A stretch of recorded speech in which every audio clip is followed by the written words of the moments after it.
चलिए आगे बढ़ते सर। और आज के कुछ स्टॉक्स इन फोकस भी हैं जहां पर कुछ कुछ खबरें हैं उन्हें लेकर के। और इसमें जो सबसे पहला नाम है वो है रैलिस इंडिया का। रैलिस इंडिया में आस्क इन्वेस्टमेंट मैनेजर्स ने करीब 11.5 लाख शेयर्स जो हैं इनके खरीदे हैं। और फ्लोर प्राइस जो था वो करीब ₹266 पर शेयर का था। और टोटल जो ये डील हुई वो करीब 29 करोड़ के आसपास की हुई। रैलिस इंडिया को लेकर के इस पॉइंट से सर क्या व्यू बन रहा है? अ, काफी अच्छा फंडामेंटल स्टॉक है। लेकिन स्टॉक एक कंसोलिडेशन फेज में है लास्ट 3 इयर्स में।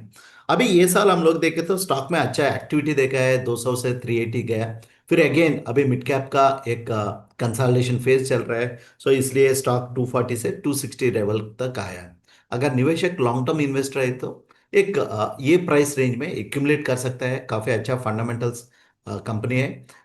ये price range is a attractive level to accumulate from here also.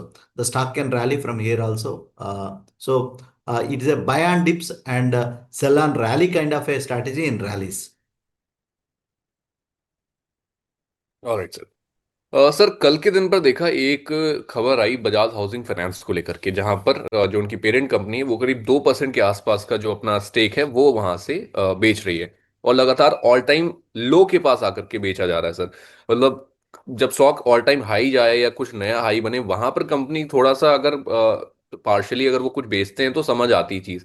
लेकिन जब ऑलरेडी इतना नीचे कामकाज कर रहा है बजाज हाउसिंग, तो इस पॉइंट पर आकर के अपना 2% का स्टेक बेचना वो भी बजाज जैसी कंपनी के लिए कैसे देख रहे हैं सर आपसे? दो चीज ध्यान पे रखना अंकित जी।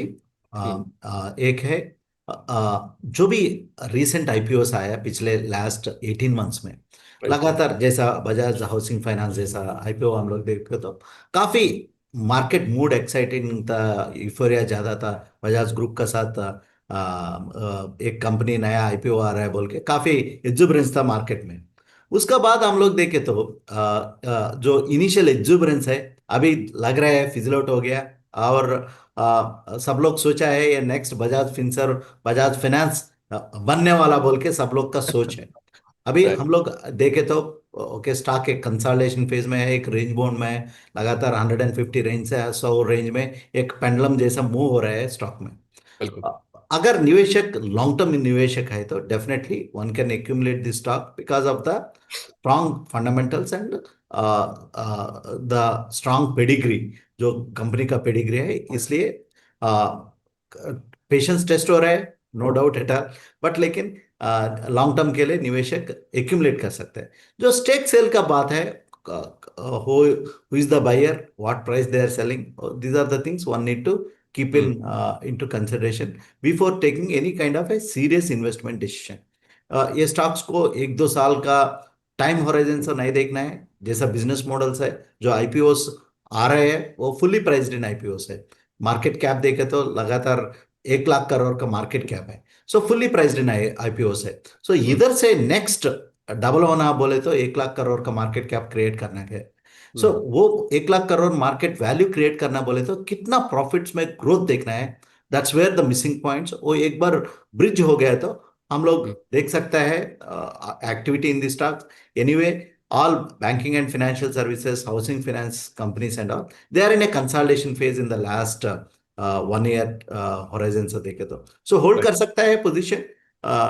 एक फंडामेंटल इंप्रूवमेंट और रिजल्ट्स इंप्रूवमेंट, और अभी आरबीआई का मॉनेटरी पॉलिसी भी हम लोग वेट कर रहे हैं। अगर एक सरप्राइज रेट कट भी मिल गया है तो, और रेट कट साइकिल का गाइडेंस मिल गया है तो one hmm. Can start accumulating the stocks for a medium to longer term prospective.